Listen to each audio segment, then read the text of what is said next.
그 손을 다친 일이 있어서 초음파로 이렇게 뼈 살속을 본 적이 있습니다. 참 신기하죠. 초음파 이렇게 했는데 피 흐르는 것이 졸졸 내려가는 것이 보였고, 또 거기 뭐 인대에 관련돼서 이렇게 좀 손댄 것이 있는데 접착이 된 것이 선명하게 보였고, 손을 이렇게 움직이려 하면 그 들어갔다 나갔다는 것이 보였습니다. 참 뭐 신기하잖아요, 그죠? 지금 우리는 뭐 너무도 좋은 세상에 살고 있습니다. 살 속에 감춰진 것들을 다 볼 수 있습니다. 요즘 그런 것도 있습니다. 이 건물 안에 이 중간에 쇠가 어디 있는지, 나무가 어디 있는지, 그건 겉으로 안 보이잖아요.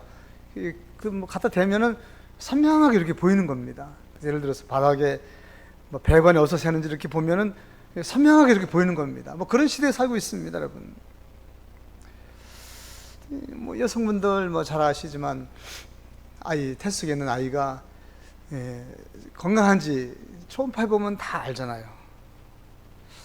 지금으로부터 4,000년 전 초음파도 없고 예술이나 과학이 발달되지 않았을 때 한 아기 엄마가 뱃속이 너무 이상한 겁니다. 이게 아이가 움직여도 이렇게 움직일 수 없습니다. 너무 그냥 배가 아파서 견딜 수 없어서 그게 어디 가서 알아봐야 됩니까? 그래서 하나님께 기도를 했다는 거 아닙니까? 내가 어찌할꼬 하고 가서 여호와께 묻자온데 하나님께서 가르쳐 주셨습니다. 창세기 25장 23절이죠. 여호와께서 이르시되, 그에게 이르시되 두 국민이 내 태중에 있구나. 두 민족이 내 복중에서부터 나뉘리라. 이 족속이 저 족속보다 강하겠고 큰 자가 어린 자를 섬기리라. 뭐 정리 보면 쌍둥이라는 겁니다. 쌍둥이 있는데 이 쌍둥이가 태숙에서부터 이미 뭐 원수라고 표현하기는 좀 그렇지만 아주 싸우는 겁니다. 근데 두 국민이라고 얘기한 거 보니까 둘 다 또 크게 될 자인데 처음서부터 뭐 나라가 되는 그런 엄청난 그런 하나님의 응답을 받았습니다. 아직 예술이 발달하기 전인데 또 과학이 되지도 않는 그런 시대인데 엄마의 태숙에 두 명의 남자아이가 있고 태숙에서 싸운다. 그리고 큰 민족이 될 것이다. 어떻게 할 수 있습니까? 하나님이 가르쳐 주셨습니다. 하나님은 사람을 만드셨고 사람의 마음속에 무엇이 있는지, 무슨 생각을 하고 있는지 다 알고 계시고 우리의 몸과 마음, 머리카락의 수까지 세신다고 했습니다. 우리나라 속담에 10개를 물쓰고 날아도 사람 마음속 모른다고 했습니다. 교회에 있으면 전 별의별 사람 다 옵니다. 아주 뭐 어제도 한 분이 오셔가지고 아주 한참 동안 아주 그분에게 빠져 있었습니다. 아주 뭐 대단하게 우리 교회가 뭐 하루아침에 뭐 엄청난 반전이 일어날 것처럼 얘기하거든요. 오늘 오신 날은 안 오셨네. 거짓말할 줄 알았는데 그래도 그렇게 거짓말을 해서 요 교회 다녀온 또 증표도 가져왔습니다. 주보 다 들고 다니면서.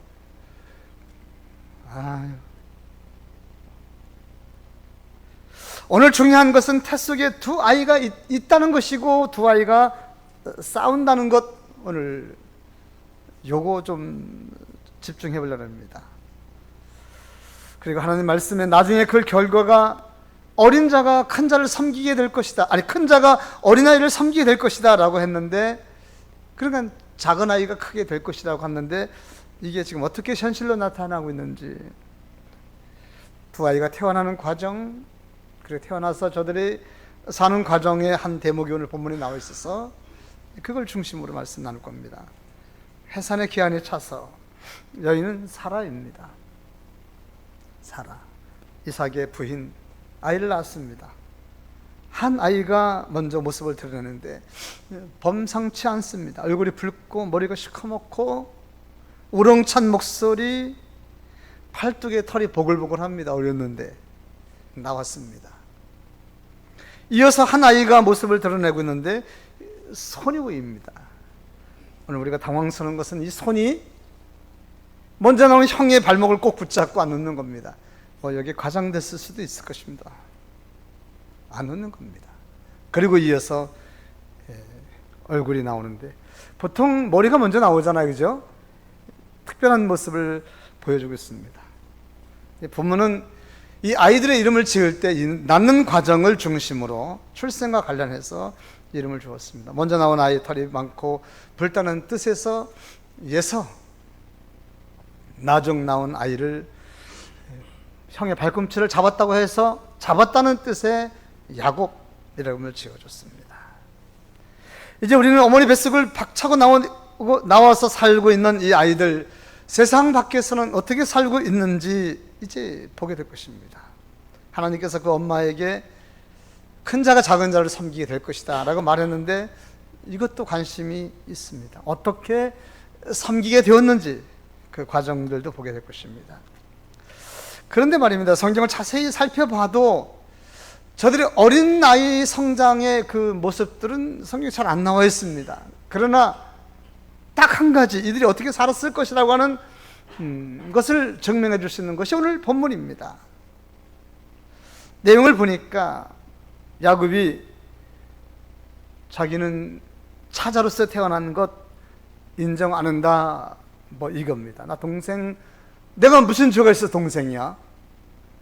내가 늦게 나온 건 내 힘과 내 의지가 아니고 그것도 무슨 있습니다만 자기는 동생으로서는 용납할 수 없다는 겁니다. 어쩌면 그는 지금까지 살면서 오늘 이 장면이 올 때까지 계속 찾아야 된 불만이 있었을 것 같았습니다.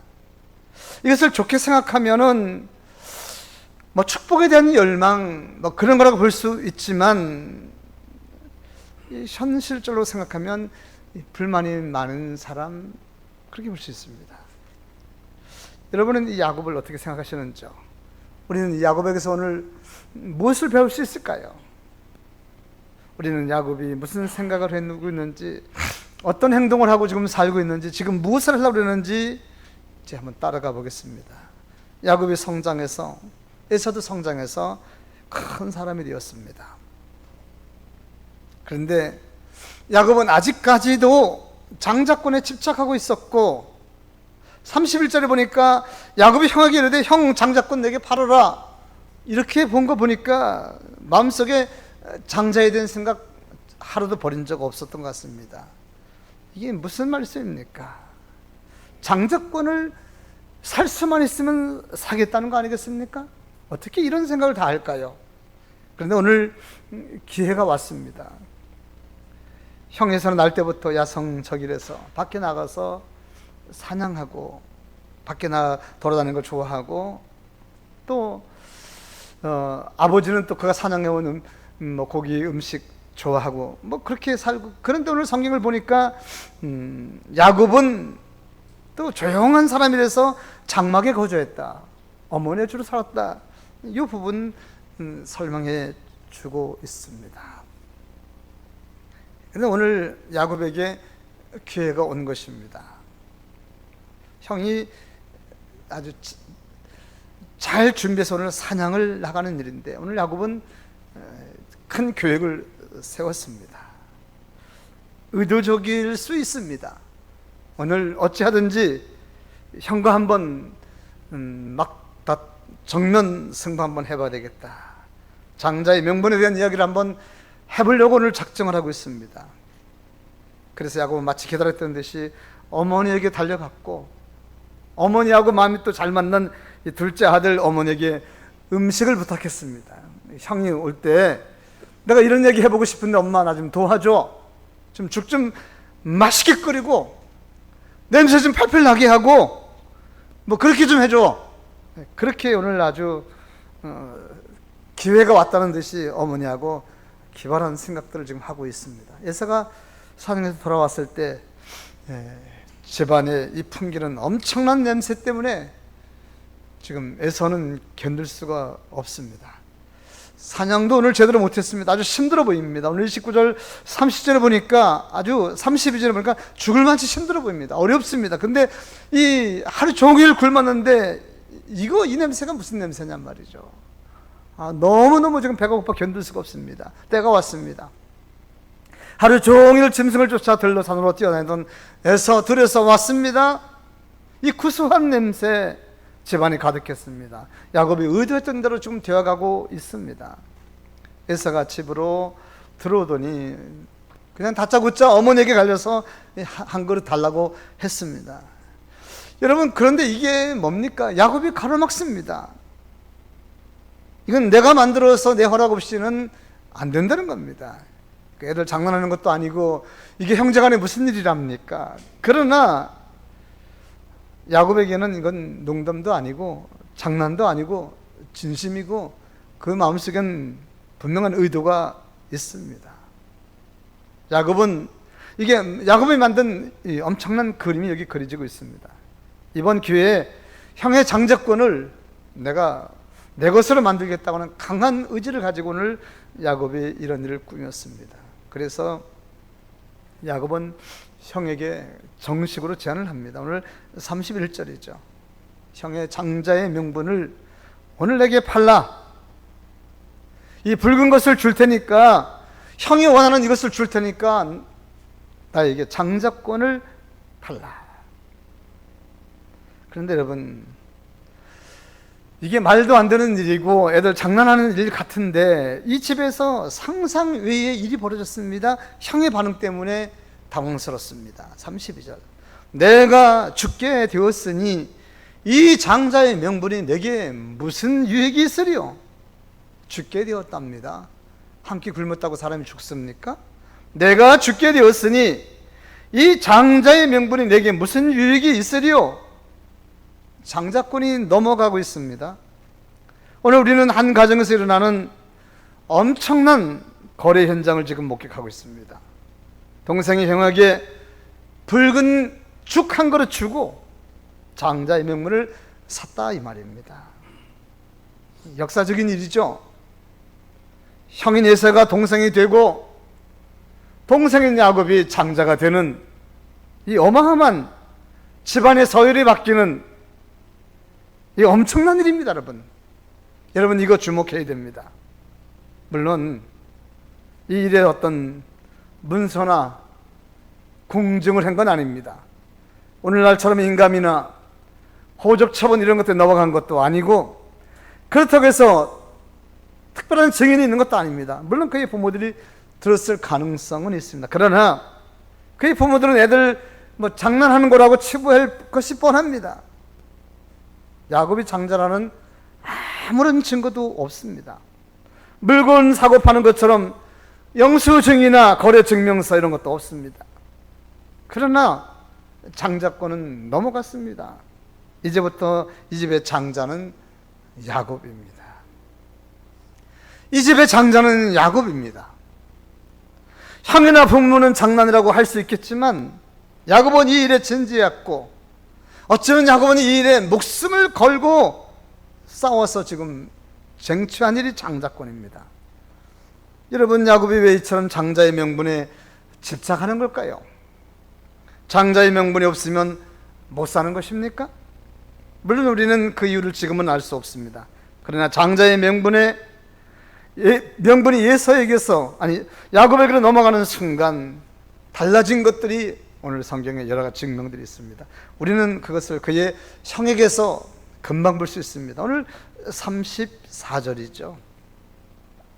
야곱이 떡과 팥죽을 에서에게 주매 에서가 먹고 마시고 일어나 갔으니 에서가 장자의 명분을 가볍게 여겼더라.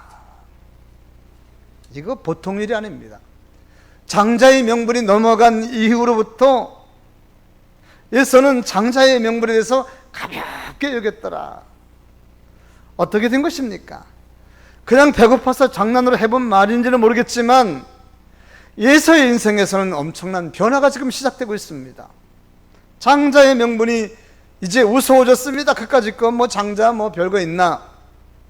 책임감도 없습니다. 집안의 크고 작은 일에 자기는 책임감 없습니다. 무기력해졌습니다. 선왕도 없습니다. 기쁨도 없습니다. 더 놀라운 것은 이 장자의 권을 동생에게 넘겨준 이후로부터 이런 일이 생겼다는 사실을 우리는 깊게 받아들여야 됩니다.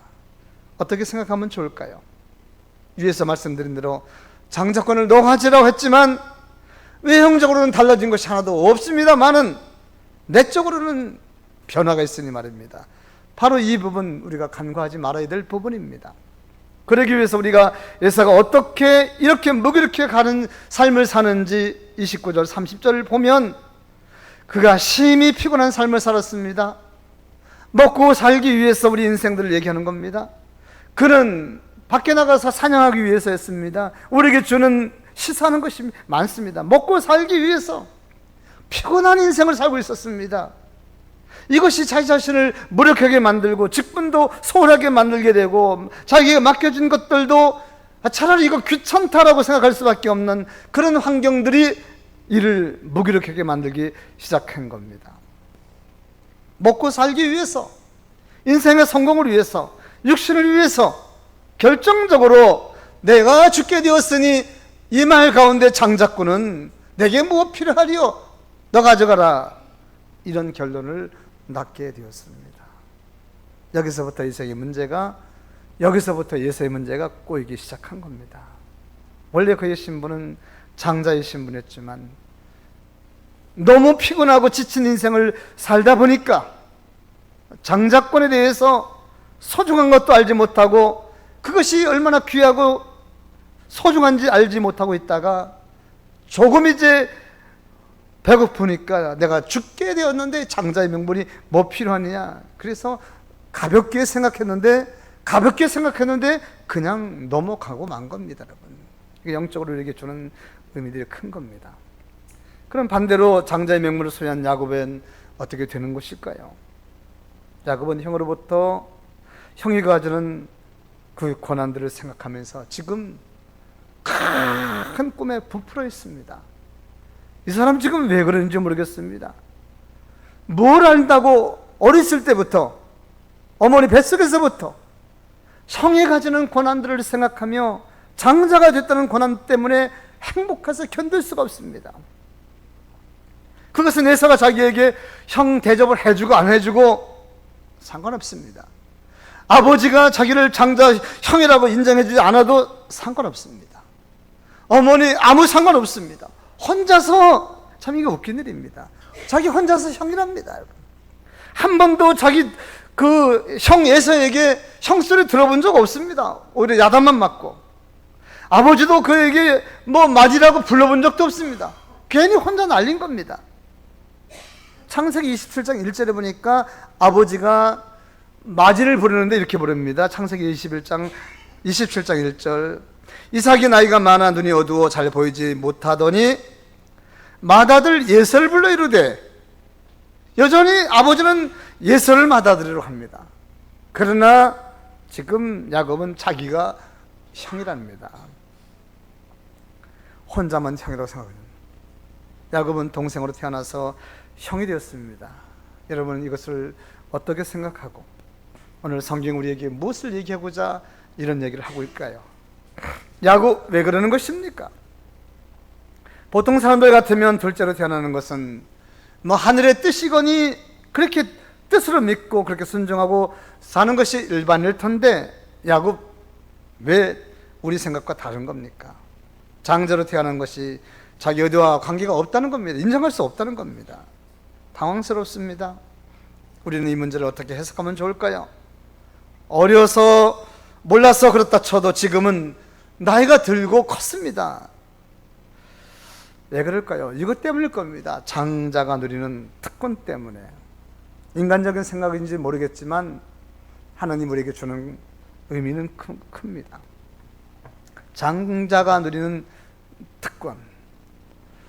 야곱은 세상에 태어나서기 전에도 장자에 대한 특권이 무엇인지를 마치 알고 있었던 것처럼 철저하게 먼저 나오려고 애썼던 것입니다. 이것이 우리들에게 주는 하나님의 메시지일 것입니다. 장자의 특권 뭐게 되는 것입니까?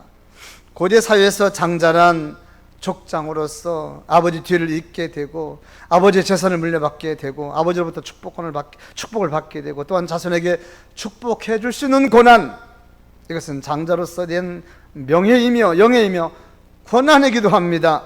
신약시대에 장자가 가지는 권한은 예수님을 장자로 표현할 정도로 장자의 권한은 컸습니다. 여자고 남자고 장자가 주는 의미는 그런 겁니다. 장자의 명분은 특권입니다. 특권. 오늘 성경이 이것을 중요하게 다루는 이유는 무엇일까요? 그것은 우리가 예수를 믿으면 달라지는 하나님의 장자가 되었고 하나님의 장자의 명분을 받게 되었는데 이것에 대한 특권을 귀하게 생각하라는 뜻 아니겠습니까? 하나님의 자녀가 되어서 우리가 이런 특권이 있습니다. 자녀이면 또한 후사요, 곧 하나님의 후사요. 저와 여러분들에게 하시는 말씀입니다. 그리스도와 함께 한 후사니 우리가 그와 함께 영광을 받기 위하여 고난도 함께 받게 될 것이니라. 우리가 하나님의 자녀가 되었습니다. 자녀이면 후사입니다. 상속자입니다.